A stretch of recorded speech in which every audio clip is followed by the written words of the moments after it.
Assalamualaikum warahmatullahi wabarakatuh.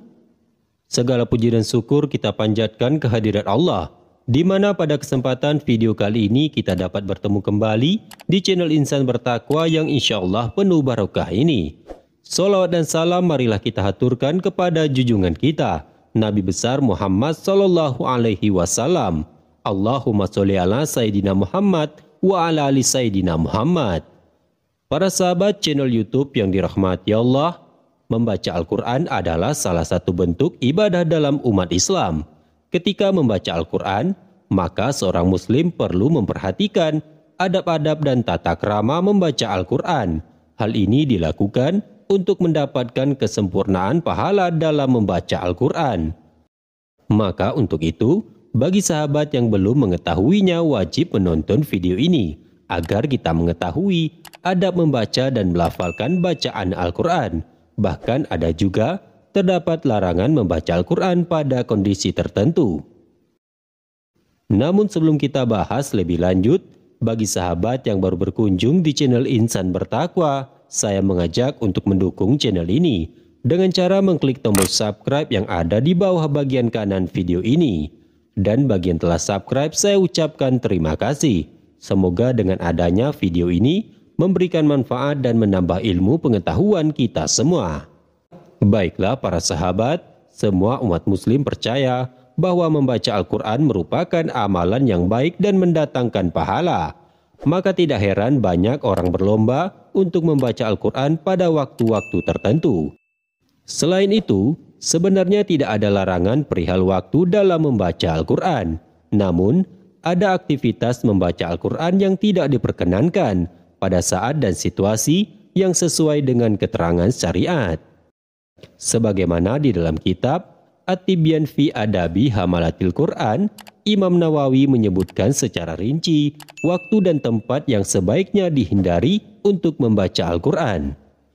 Yang pertama, pada saat kita dalam keadaan sholat, dimakruhkan membaca bacaan Al-Quran dalam keadaan rukuk, sujud, tasyahud awal dan akhir, karena dalam sholat hanya dalam kondisi berdiri saja yang dibolehkan membaca Al-Quran.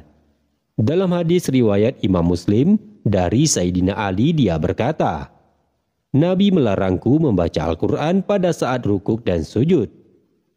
Yang kedua, ketika mendengar bacaan imam dalam sholat berjamaah, maka makmum tersebut dimakruhkan membaca Al-Quran selain surah Al-Fatihah. Misalnya, dalam rakaat pertama sholat maghrib, bagi makmum dimakruhkan membaca surah Al-Quran selain Al-Fatihah. Makmum disunnahkan mendengarkan saja bacaan yang dibaca imam, tanpa harus mengikuti bacaan tersebut atau membaca surah lainnya. Pada kondisi inilah, terkadang kita tidak menyadarinya, karena bacaan imam terasa enak, kita tanpa sadar di dalam hati mengikuti bacaan imam tersebut. Kemudian yang ketiga, ketika sedang berada di kamar mandi, kita dimakruhkan membaca Al-Quran, meskipun suaranya pelan, dan juga ketika dalam keadaan mengantuk. Hal ini karena dikhawatirkan ngelantur dalam membaca Al-Quran, sehingga menyebabkan banyak terjadi kesalahan. Oleh karena itu, ketika rasa kantuk datang, maka kita harus berhenti membaca Al-Quran untuk menghindari terjadinya kesalahan-kesalahan dalam membaca Al-Quran.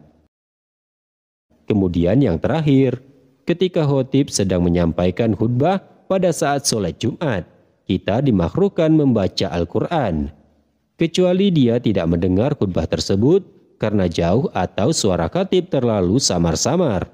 Maka dalam kondisi tersebut diperbolehkan membaca Al-Quran.